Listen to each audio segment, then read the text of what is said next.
Students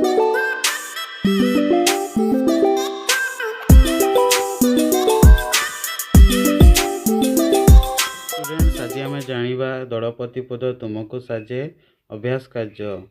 1 number आस कथबार्ता हेबा। क number कपत दल किए असुविधार पड़ते? उत्तर होची कपत दल बाणुआर जाल फाशरे पड़ते। ख नंबर असुविधार मुक्ति पाइबा पई सेमाने काहा पाखकु गले? उत्तर होची असुविधार मुक्ति पाइबा पई सेमाने कपत राजांक मित्र मूषिक राजा हिरणक पाखकु गले। ग नंबर हिरणक किए? हिरणक मूषिक राजा एवं कपत राजांक मित्र। घ नंबर से आग कपत राजा मुक्त करने को चाहिए कहीं? उत्तर होची कपत राजा तांकर मित्र होइतिबारु से आग तांको मुक्ति करने को चाहिए। तापर उ नंबर प्रकृत बंधु काकु कहा जाए?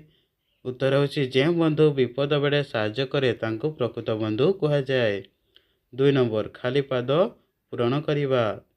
क नंबर बार बार होई सुबुची डाक। उत्तर हो हिरणक हिरणक। ख नंबर मूषिक राजा है बंधु मोर किए जीव बेगे आसी आम जीवन रख।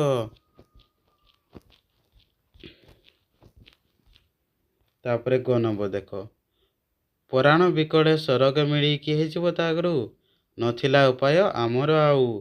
तापरे दलपति सिना साजिशी मुई किए जीव आश्रित जन रक्षा पाई।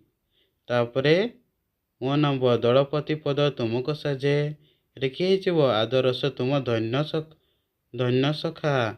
तापरे एठी देख मो फास काटिब शेषरे भाई किए जीव परजा को आग मुक्त कर। तापरे 3 नंबर देख कवितार पद्य रूप शब्द गुड़ी को बाछि सेगुड़िकर गद्य रूप लिखा जेपरी पुराण प्राण।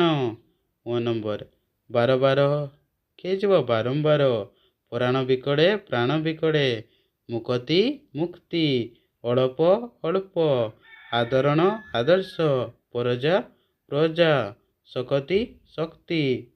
4 नंबर देख क स्तंभर शब्दर सहित ख स्तंभर संपर्क थिबा गार टाणी जोड़िबा। क स्तंभ आउ ख स्तंभ मूषिक राजा कुद कणिका बाल्य सखा क्षीण देह आश्रित जन। तापर देखिबा 5 नंबर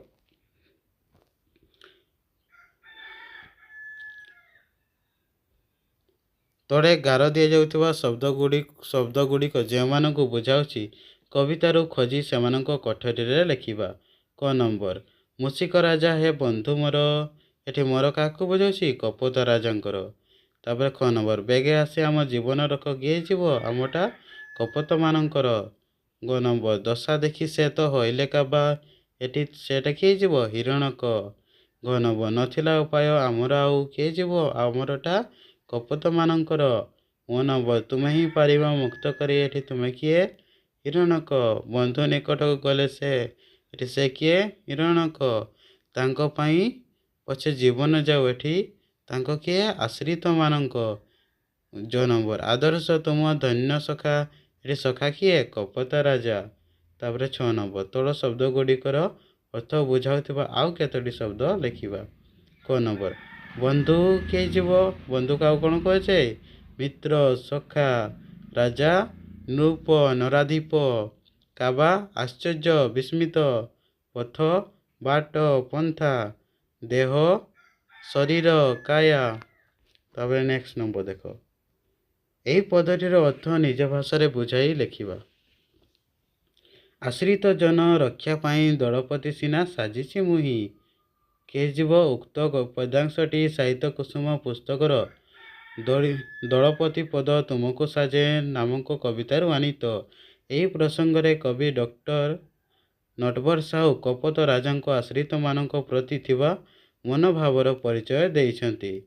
देख बाणुआर जालरे पड़िथिबा कपत मानकु नहीं कपत राजा तांकर मित्र हिरणक नामक मूषिक राजा निकटरे पहुँचिले। सेमानक मुक्त करिबा पाई मित्र हिरणक अनुरोध कले। हिरणक निजर अल्प शक्ति क्षीण देहर सूचना दे मित्र मुक्त करने अन्य फाँस को काटिबा कहले। ଏଥିରେ ଅସମ୍ମତ ହୋଇ କପୋତ ରାଜା ନିଜ ଜୀବନକୁ ଗୁରୁତ୍ୱ ନ ଦେଇ ଆଶ୍ରିତମାନଙ୍କର ଦଳପତି ହେଉଥିବାରୁ ସେମାନଙ୍କୁ ମୁକ୍ତ କରିବାକୁ ହିରଣ୍ୟକକୁ ଅନୁରୋଧ କଲେ। ତାପରେ 8 ନମ୍ବର, ଯେପରି ଶୁଭୁଛି ପଦ ଦରକାର ବେଳେ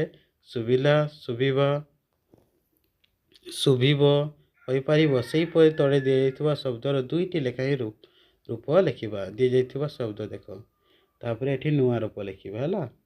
କହୁଛି କହିଲା କହିବ, ଆସୁଛି ଆସିଲା ଆସିବ, ଧାଉଁଛି ଧାଇଁଲା ଧାଇଁବ, ହେଉଛି ହେଲା ହେବ, କାଟୁଛି କାଟିଲା କାଟିବ। ତାପରେ ନେକ୍ସଟ ନମ୍ବର ଦେଖ, 9 ନମ୍ବର ଲାଷ୍ଟ ଶେଷ ହେଲା। ତଳ ପ୍ରଶ୍ନ ଗୁଡ଼ିକର ଉତ୍ତର ଲେଖିବା। କ ନମ୍ବର, ହିରଣ୍ୟକ କ'ଣ ଦେଖି ଆଶ୍ଚର୍ଯ୍ୟ ହୋଇଗଲେ? ଉତ୍ତର ହେଇଯିବ ହିରଣ୍ୟକ ତାଙ୍କର ମିତ୍ର ଓ ଅନ୍ୟ କପୋତ ଦଳଙ୍କ ଦଶା ଦେଖି ଆଶ୍ଚର୍ଯ୍ୟ ହୋଇଗଲେ। ଖ ନମ୍ବର, କପୋତ ମାନେ କାହିଁକି ଏଭଳି ଦଶା ଭୋଗିଲେ? ଉତ୍ତର ହେଇଯିବ କପୋତମାନେ ଖୁଦକଣା ଲୋଭରେ ପଡ଼ି ଏଭଳି ଦଶା ଭୋଗିଲେ। ତାପରେ ଗ ନମ୍ବର, କପୋତ ରାଜା ପ୍ରଥମେ ବନ୍ଧନରୁ ମୁକ୍ତ ହେବାକୁ ଚାହିଁଲେ ନାହିଁ କାହିଁକି? ଉତ୍ତର ହେଉଛି ଆଶ୍ରିତ ଜନମାନଙ୍କୁ ରକ୍ଷା କରିବା ତାଙ୍କର ପ୍ରଥମ କର୍ତ୍ତବ୍ୟ ହୋଇଥିବାରୁ କପୋତ ରାଜା ପ୍ରଥମେ ବନ୍ଧନରୁ ମୁକ୍ତ ହେବାକୁ ଚାହିଁଲେ ନାହିଁ। ତାପରେ ଘ ନମ୍ବର, ତୁମେ କପୋତ ରାଜାଙ୍କ ସ୍ଥାନରେ ଥିଲେ କ'ଣ କରିଥାନ୍ତ? ଉତ୍ତର ହେଇଯିବ କପୋତ ରାଜାଙ୍କ ବିଚାର ପରି ଆମ ଉଚିତ କାର୍ଯ୍ୟ କରିଥାନ୍ତୁ। ତାପରେ ମୋ ନମ୍ବର, ଏ କବିତାରୁ ତୁମେ କ'ଣ ଶିଖିଲ ଲେଖ। ଏ କବିତାରୁ ଏକତା, ବନ୍ଧୁତା, ଦଳପତି ପଣିଆ ବା ରାଜଧର୍ମ ଭଳି ମହତ୍ତ୍ୱ ଗୁଣ ଆମେ ଶିଖିଲୁ। ଭିଡ଼ିଓଟି ଭଲ ଲାଗିଥିଲେ ଚ୍ୟାନେଲଟିକୁ ସବସ୍କ୍ରାଇବ୍ କରିଦିଅନ୍ତୁ ଏବଂ ଲାଇକ୍ କରିଦିଅନ୍ତୁ। ଧନ୍ୟବାଦ।